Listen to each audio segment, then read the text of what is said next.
G'day guys, in today's video we're going to be showing you how to do a front and rear differential oil change on this 80 Series Landcruiser. Now the video is going to apply to all 80 and 105 series models as well. Before we get started, it's really important to check the axle code for the vehicle to make sure we're installing the right oil. The way that you do that is you look at one of the firewall plates at the back of the engine bay, in this case on the left hand side. There's an axle code on there which corresponds to the configuration of the rear diff. In this case I've got K295. Now the K tells me that I have a 9.5 inch ring gear. The 2.9 corresponds to a 4.100 gear ratio, and the last number is the one we're concerned with here, which tells you whether you had a factory open, locking or limited slip differential. K292 tells you that you have open differentials front and rear. K294 is selectable locking differentials front and rear, and lastly K295 tells you that you have an open front differential with an LSD in the rear. So in this case K295 means I have a rear LSD and I need to make sure that I use an oil with an LSD additive for that. Worth noting though that of course this can't take into account any aftermarket options you've had installed. So for example, if this vehicle had selectable lockers or an aftermarket LSD, you'd need to follow the manufacturer's recommendations for those. So let's jump right in.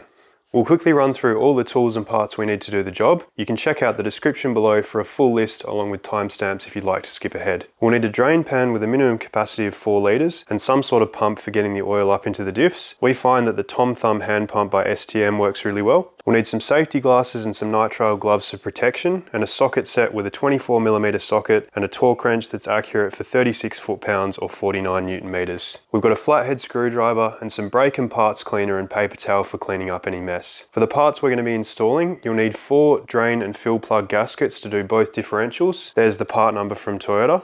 For the front differentials oil, we'll need either 2.65 litres with a diff lock or 2.8 litres without a diff lock of a Hypoid gear oil API GL-5, either SAE 90 or ATW 90. This is what we'll be using by Mobile. And for the rear differential, you'll also need 3.25 litres of a Hypoid gear oil API GL-5, either in SAE 90 or ATW 90. We've chosen to go for this one here with an LSD additive for the K295 axle.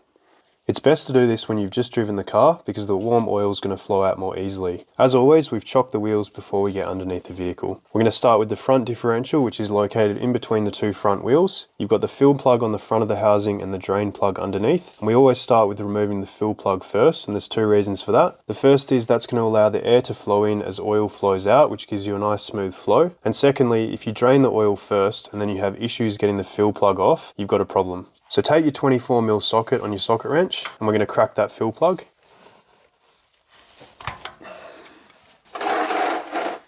You want to have a drain pan ready because you can get some oil dripping out of there. We're going to remove that fill plug by hand. You want to make sure you remove the old gasket because we want to replace those, and this is where the screwdriver can come in handy. Put that plug off to the side because we're going to clean that up and put it back in. Then we're going to take the same 24mm socket and we're going to crack the drain plug. And then we can remove that by hand.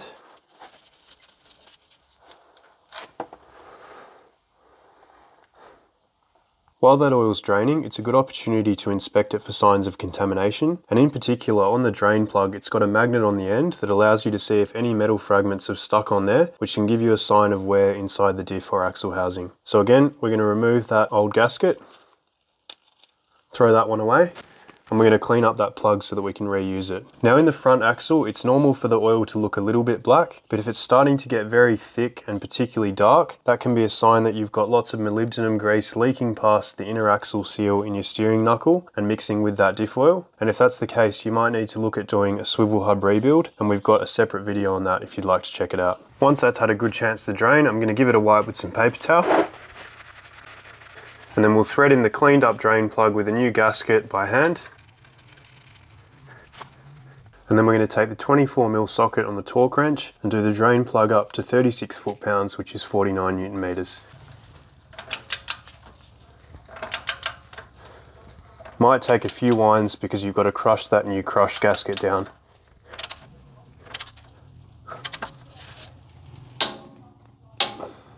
Then we can take our hand pump, which we've filled with diff oil, pop the end up in the fill hole, and then start pumping the oil up into the diff. We want to pump until oil starts to dribble out of the fill hole, which in this case for the front diff is going to be about 2.65 litres with a diff lock or 2.8 litres without a diff lock. Once you're getting close to full, you want to have your cleaned up fill plug with your new gasket on it ready to go so you can pop it in as soon as it starts to overflow the edge. There we go, I can see I've got oil flowing over the fill hole now, so I'll take that out and I'll thread that in by hand. And we can take some paper towel and wipe that up. And then we'll take the torque wrench with the 24mm socket and tighten that one to 36 foot-pounds or 49 Newton meters.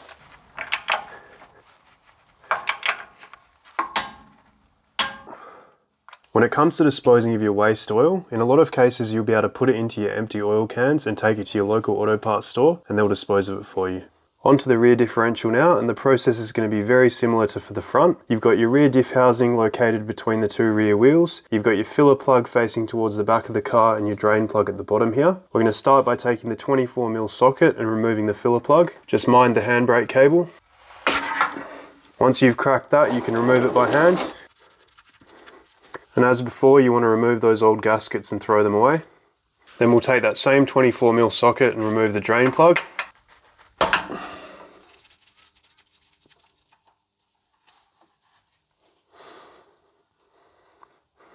Same as for the front, the drain plug's magnetic so we can check for any metal filings on there indicating wear. But in this case, it's looking pretty good.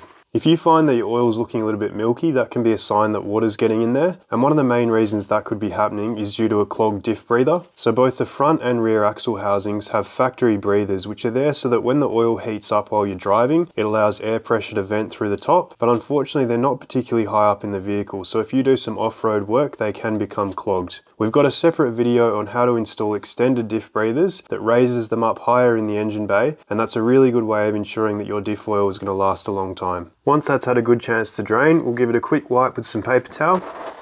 And then we'll take our drain plug that we've cleaned up with a new gasket and pop that in.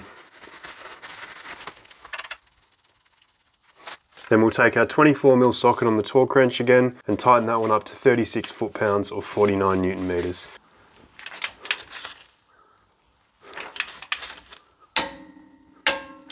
Now we're ready to start filling the diff with new oil. You're going to need 3.25 litres of an SAE 90 or 80W 90 oil. In this case, I'm going to be using an SAE 90 with an LSD additive because I have that limited slip diff in the rear.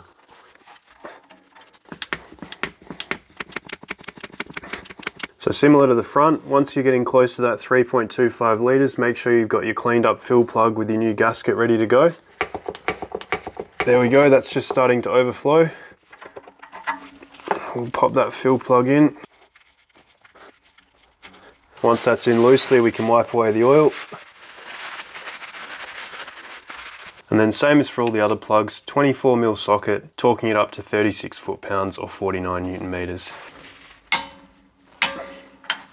That's it for today, guys. Changing those driveline fluids is a really easy way of ensuring the reliability of your four-wheel drive in the long term. So you might want to consider checking out our other videos on the transfer case and transmission oils as well. We really appreciate hearing your feedback, so if you've got anything for us on this video, or perhaps something you'd like to see in a future one, let us know in the comments down below. Otherwise, we'll see you next time.